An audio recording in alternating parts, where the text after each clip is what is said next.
WV Uncommonplace. This podcast is a variety podcast that houses numerous series to cover mental health, empowerment, podcast framework, and various intimate theories to get to know the hosts. Along with occasional movies reviews and dives in pop culture with our event podcast episodes.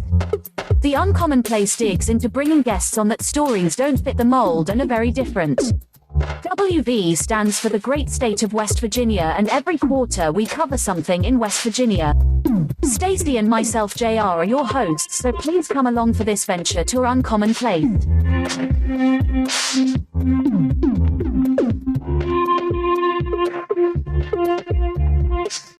Hey everybody, this is JR from West Virginia Uncommonplace, and I am here to tell you about Anchor Nebula and their Go Anywhere series of projectors. They are some of the best projectors you can use when you're on the go, going camping, just even around the house. And these models include the Capsule 2, the Capsule 3 laser, and the brand new Mars 3. So definitely take time to go out and grab one of these projectors, and you will be immersed in an experience that you're not going to get anywhere else. Remember, Anchor Nebula is the way to go.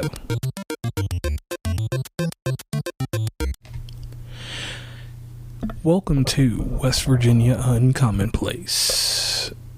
Now, we're about to go into something that's real special to me, and that's Batman the Animated Series. A lot of people from my generation consider that to be the GOAT, and me, myself, I'm just telling you, it was probably one of the best shows out there. It's one of the more iconic and beloved animated shows that came out of the Fox block, or whatever it was called. So, the monumental rise of this groundbreaking series, we're going to have to go back a little bit in this calendar to early 90s. Picture a world where superhero cartoons were a dime a dozen on Saturday mornings.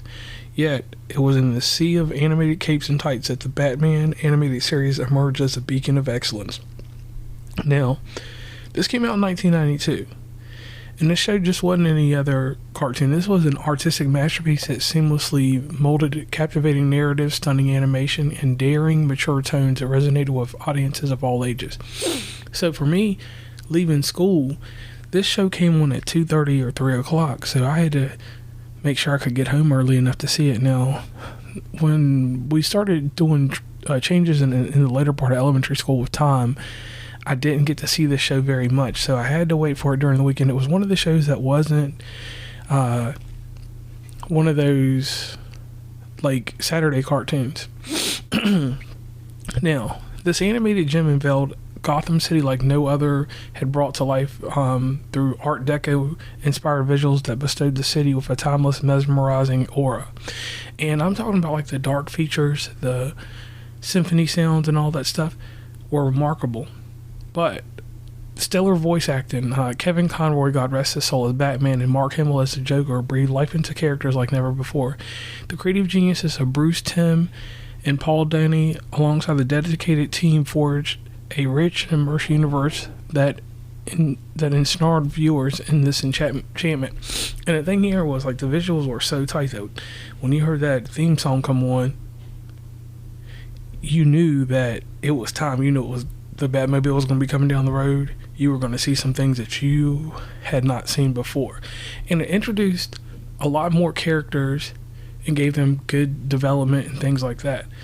So as this series kept going on and got to very big heights of popularity, it transcended beyond just being a cartoon. It evolved into a cultural phenomenon that when you started paying attention to some of the storylines and how things were written and how everything went with this, you understood Bruce Wayne more, the origins of the legendary villains and some of the new villains, and definitely Mr. Freeze's story was amazing in here. So, going deeper and deeper, like the show picked up awards, Emmys, the fan base was tight for this. I remember getting the game on Super Nintendo, and I played it and I was all hype about it. I actually enjoyed the animated series more than I did the movies at the time, except for the Michael Keaton Batmans. So the series just died off basically because of natural progression and shifting in taste. Audiences just wanted something different. And as that show ended, the new Batman Adventures came out after that, and it retained some of the elements of it. And by 1999, the show was over with. Now, this show itself, when this show ended, let me tell you, like, it was a crazy part in life for me because I didn't even realize it had ended. It's one of the shows that I just watched here and there so much over life that I always just thought it was around. So going back and thinking about it, I remember when it kind of ended, because that was like the rise of the Marvel cartoons at that time, like the animated Spider-Man series, which we'll dig into later, went deeper and deeper. So before we finish off with this journey, I want to say a big shout out to Kevin Conroy, the voice behind The Dark Knight. He gave him a distinctive vocal cadence and unparalleled depth and emotion, and his portrayal is so synonymous with the character that when people read or think about it, you think of the Kevin Conroy version of Batman.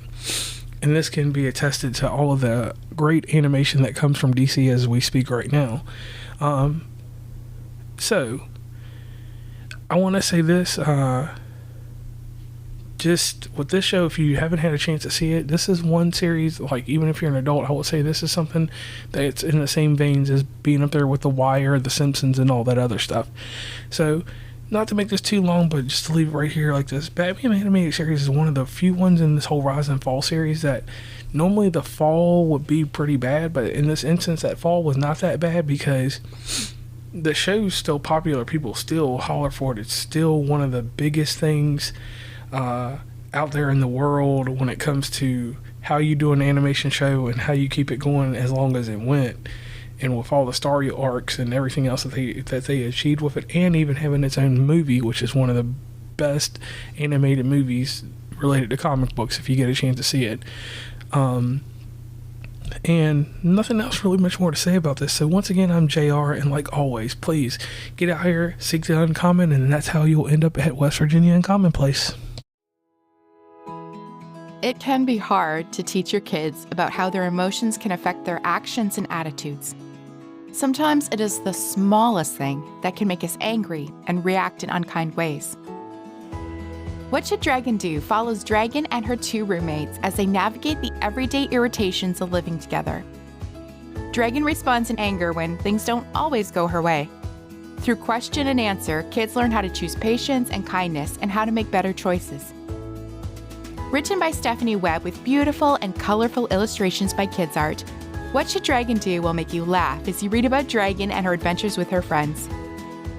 What Should Dragon Do can be ordered online through Amazon, Barnes & Noble, and Chapters Indigo, or directly from the publisher at friesenpress.com. It is also available as an audiobook on Audible. Please follow WV Uncommonplace on Instagram, Tumblr, Twitter, TikTok, where we have some great content, Facebook, LinkedIn. Hit up the merch store at oncommonplace.square.site. Join the email list from the website, and rate, subscribe, and give feedback from your favorite podcatcher. And lastly, thanks for listening, and tune into the next episode.